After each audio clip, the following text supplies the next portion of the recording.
It's that time, gamers. What loadouts am I taking in? What should you take in to the Sundered Doctrine contest mode dungeon on Friday? We're covering Warlock here. This is what I'm going to be taking in. Obviously, people have been asking me what I'm taking in, what's good, and so on. So we're going to go over brief loadouts, just go over the loadouts, how I've set them up, literally just what we're taking in. I'm going to start off with this Transversive Steps build. All this is, I like to have this on all three characters, no matter what I'm playing. I like to have a transversal loadout. So T-Steps, it's got a 70 mobility on it. It's got Icarus Dash and Heat Rises on it. And I generally save my Eager Edge Sword to it so that I can transverse fast. And it's easier to just get around jumping puzzles with these things on. So it's nice just to have a quick loadout swap rather than having to mess about, because I like to keep my stats nice. Moving on to our first loadout. I hate to say this, Warlocks. Solar. You're generally going to be on Solar 90% of the times during most endgame content. Warlocks are very, very strong in terms of keeping people alive. It's just really strong. So we've got a speaker site build here to start us off. This is the subclass setup with the fragments. We keep these fragments the same across all our Solar loadouts that we've got here today, so that you can swap between different ones during encounters without losing any of your abilities or supers. So we've got Hellion and Touch of Flame, and then Torches, Solace, Empyrean, and Benevolence. Benevolence is the main one you need to make sure if you are running Warlock and you are playing Solar and you are playing support Warlock, this is a must-have fragment. If you don't have it, you are literally making things twice as difficult for you and your team. Phoenix Dive can be also swapped. I like to use Phoenix Dive, but you can also use Healing Rift. Depends on the situation. So that covers the Solar setup, and that covers across all Solar loadouts. So we have a Solar loadout set up for Cenotaph, okay, as well. So we have Speaker Sight and Cenotaph. If you are on Warlock and you're at a boss fight, you're obviously going to want a loadout for damage on boss fights. Next to it, we have a Speaker Sight damage loadout with 3 surges on,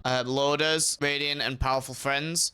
We also have one for Cenotaph, in case we're running Microcosm. It is currently disabled right now. So if this gets fixed, hopefully it will, and we can use it in the dungeon. If not, then we probably won't need this loadout as much anyway. We then have a Lunar Factions one. I like to have Lunars. It's not really used really much anymore, but I like to have one. They're really, really strong in terms of range and reload, but right now with the Envious Arsenal stuff that's been used a lot, it's just not used as much anymore, but I like to have it there just as like an in-case moment. Right, this is one of the most important ones for Solar Warlock. Okay, so when dropping a Well of Radiance, Sanguine Alchemy, it gives a ×4 surge boost, so you get 25% damage instead of 22, so it's more damage. But what you can do with Sanguine is you can drop the Well and then make your swap to Prismatic with, say, Storm Trance on, and then you can use an Arc weapon. I don't have one on me here, sorry, but you can put an Arc, so this is Bittersweet instead of Chill Inhibitor. You can put an Arc GL on and start doing damage with Arc Surges from Sanguine. It works from just doing a simple Prismatic swap, or you can just keep it on Solar and have Sanguine for things like Whisper for sustained damage. Sanguine is a really probably must-have swap these days. It's really, really strong, and it makes you do a lot more damage. And like I said, on all of these, the fragments all stay the same, so no matter what, you can swap between all your loadouts without any issues or any worries during the middle of an encounter without having to lose any super or abilities. For the Ad Clear ones, the loadout setup,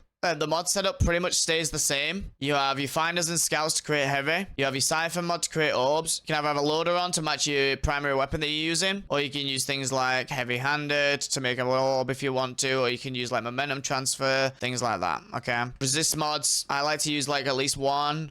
Melee or Concussive or Sniper Resist. One thing to know about these resist mods here, Melee Resist is not specifically melee damage, okay? That is one thing to know. Melee damage resistance covers any sort of attack from an enemy that's less than 5 meters away from you. Any sort of damage from them. Sniper Resist works exactly the same way, but enemies that are 15 meters or away from you. Then obviously I like to use 2 element ones, and these you just change these out to whatever the damage is you're going to be taking. Then we got Boots. I generally keep these simple: Recuperation for heals, Innovation for my grenade cooldown, and then like you've got Stasis Scavenger here, but just change this to whatever your heavy is going to be, so you can get heavy ammo in boss fights or whatever heavy you're using in an Ad Clear situation. To close out this on class items, you special finisher, so you can create ammo for your team on demand. It's really nice. Always have this on. It's also a way to store surges going into damage. And then I like to use double powerful attraction, so when I drop a Phoenix Dive, I pick up all orbs around me, so I get my surges back really easy. Or it helps pick orbs up for recuperation to keep me alive. And that is pretty much how mods are set up pretty much on all Ad Clear loadouts. As you can see, Cenotaph is exactly the same. On another solo loadout that I set up is Aeons, just on the off chance you might need Aeons instead of Cenotaph I like to have Aeons no matter what. It's just nice to have. Call me old dog, can't do new tricks, but I don't know. Aeons is just really nice to have, and keep these the same. It's also really easy to be able to just swap on to Prismatic, and your stats stay the same if you need it on Prismatic when you're on a loadout if you need a damage super. During ad clear encounters, honestly, there's definitely more than one build. Don't get me wrong. There's more than one build that you can use, and if you're comfortable with it, go ahead. I will not be taking any other ad clearing loadout in other than Getaway Artist on Prismatic. Okay, so here's the setup for it. We've got Song of Flame. Song of Flame is a really, really good super. Like, if you don't know about Song of Flame, the DR on this is insane. You can't really die while in it. It's like a nice panic pop super if you need to stay alive during ad clear. It's really strong. So this is what we use here. You also get Restoration from the Fragment Purpose that we're running as well when picking up Orbs of Power. Phoenix Dive for a quick heal. Arcane Needle for Darkness Energy for Transcendence. And then Storm Grenades to pair with Getaway Artists to block our first aspect, Bleak Watcher. And then we've got Feed the Void for Devour when you're getting ability kills. And then every single kill extends it. It helps get your grenade back as well, so you can pop more Bleak Watcher turrets and get Arc Souls and be amplified for more DR as well. Purpose, Dawn for Radiant, Balance for getting melees back, Protection for more DR, and then Courage for a damage buff to anything that's Darkness debuffed. Courage can be changed out if you want to. As you can see, mods stay pretty much the same. Scav, Resist mods, Finders and Scouts, it's pretty much the same. It doesn't change across the board. So that pretty much covers your ad clear loadout that you're going to need for during ad clear encounters if there's no boss. The last ones that we're going to go over here, let's just say you get to a boss encounter and I don't know, you maybe took two Warlocks in and you've got one Warlock on well already and you don't need a second one. Or let's just say you've got a fight that's like Rolk as an example. You don't need a Well of Radiance and you want to all be on damage supers. We then have this neutral game loadout for a Warlock, which covers damage. We've got Hellion and Devour on it. We've got Nova Bomb. You can also use Needle Storm, Phoenix Dive and a Healing Nade, and Arcane Needles for Darkness Energy. Fragments are the same as the Getaways one. Courage. So when you pop Transcendence, you can debuff it that way. You can also debuff it with the Arcane Needle. And then you're going to use the class item if you can have it. You want at least to have Oil, but ideally you want Hoil and Starius so that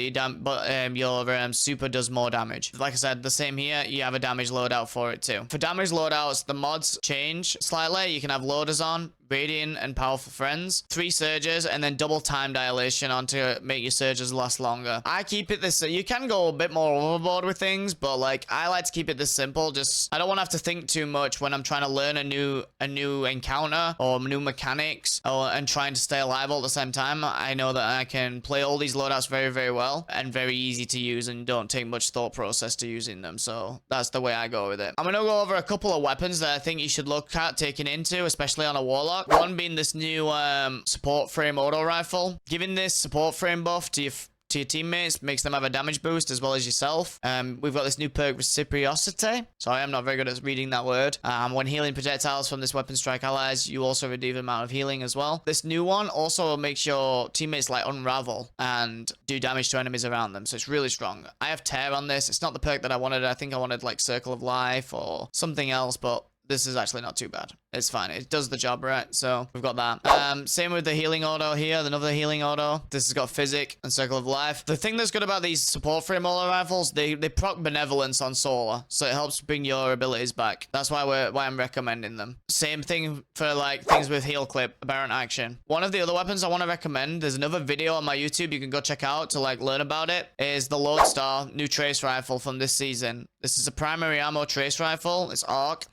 It's got arc alignment on it, which allows us to like jolt targets, and it basically acts like Vault Shot. Like I said, there's a full video you can check out on my YouTube on how this weapon works, but it's really good for Cenotaph Warlocks for creating heavy special, and it's kind of really good at ad clear too, and it's primary, so it means that you can have like a decent trace rifle on while doing ad clear parts of an encounter, making ammo for your team. Choir of One, make sure you have this. Don't go into the dungeon without this thing. It's the best gun in the game without fail. It's so strong. It literally does everything. So definitely make sure you try and bring this in. And they're the main callouts right now that I wanted you guys to know about. It basically covers all the loadouts that I'm going to be taking into the dungeon for anyone that was interested. And if you guys just wanted a bit of a basic guide on what's taking on your Warlock to keep it easy and simple and have a best chance at clearing, I hope you enjoyed the video. Let me know what you're taking in, whether you're taking a Hunter or Titan in instead. I hope you've been enjoying the new season. We'll be live on Friday doing the dungeon. We're gonna have Twitch drops on. We're gonna have emblem giveaways. We've got the Heartfelt Crackle to give away. We've got all these different. We've got game to give going on. It's gonna be a great time on on Dungeon Day, chat. We'll be live from 4 p.m. UK time, 11 a.m. Eastern. If you want to come and check out, you can also join my Discord. Discord will be in the bio. I hope you enjoyed this video.